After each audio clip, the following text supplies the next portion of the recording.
At 4 a.m., Mikkel slips out from under his thick woolen furs in total darkness, walks to the hearth of the cabin where he lives with his 3 siblings. He is the only fisherman among them, so the first to wake up. In the hearth, he gently stirs the dying embers back to life, eager for a bit of warmth before stepping into the cold January air of Nidaros.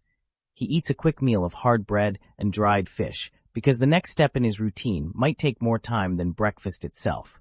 Dressing up. Mikkel pulls on his sturdy linen tunic, layered with a woolen cloak fastened by a simple brooch to keep out the biting cold. His pants are made of heavy wool, tucked into sturdy leather boots lined with fur for extra warmth. Altogether, his layered clothing weighs him down by about 8 kilograms.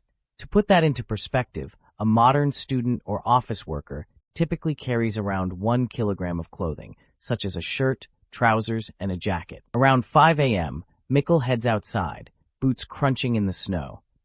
His fishing boat in the Fjord beach, which is not frozen due to the ocean currents near the coast, helped keep the water free of ice. Considering himself a privileged person for having an almost ice-free lake to fish, Mikkel checks his nets for wear and tear. By 5:30 a.m., he is on the fjord, breaking through a thin layer of ice that cracks and groans under his boat.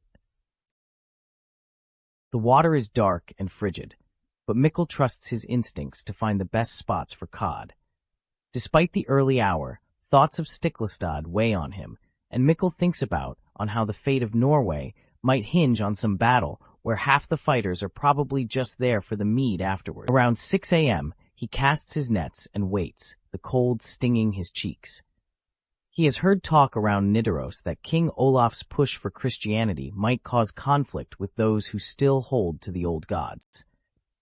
No one knows how this shift will affect ordinary lives that improved greatly since that very same King Olaf brought with his reforms. While disliked by some, those who loved him did with such a passion that called him Olaf the Holy. By 7:30 a.m., he hauls up his first catch, enough cod to keep his household fed for a while. At 9:30 a.m., he pulls his boat ashore and cleans the fish. Cleaning fish on shore, the absurdity of their situation is clear. They're all out here, working in the cold, while across the fjord, men might be sharpening swords rather than fishing spears. The sun is just rising in Norway, and it is almost 10 in the morning. Close to 10:30 a.m., he lugs his catch to the nearby market, where buyers are grateful for fresh fish during winter. Some are wondering if the conflicts between the pagans led by Thorir Hund and Kalv Arnason against the king will bring famine or opportunity. By 12 p.m., Mikkel has a quick lunch with other fishermen, fish soup and an ale made from barley, water, and wild yeast, with an earthy flavor, less refined than modern beers. From 1 p.m. until 3 p.m., Mikkel patches the damages on his boat, net, and his gear, listening to more talk about religion and battle. Some neighbors lean toward King Olaf's Christian ideas. Others refuse to let go of the old gods, but Mikkel's more concerned about whether his nets will hold against the icy stones tearing the lines. By 3:10 p.m., it is completely dark, so he heads home, passing an alehouse where locals gather to discuss as long as they don't get completely drunk. Some of them are trying to understand an event that might rewrite their daily lives while sitting in a room that hasn't changed since the last century. By 5:30 p.m., Mikkel is home with his brothers, warming himself by the hearth with a simple supper of bread and fish. His eldest brother, Lars, is a blacksmith, responsible for forging and repairing the tools and weapons the community relies on. He is having a lot of work sharpening weapons after the rumors of battle. His middle brother, Eric, tends to their family's small farm during spring, summer, and autumn, but now, during the winter, he helps Lars at the blacksmith workshop. The youngest, Håkon, is a carpenter, skilled in building and maintaining boats. At 6:30 p.m., some families in Nidaros kneel in Christian prayer, while others hold to their familiar Norse rites.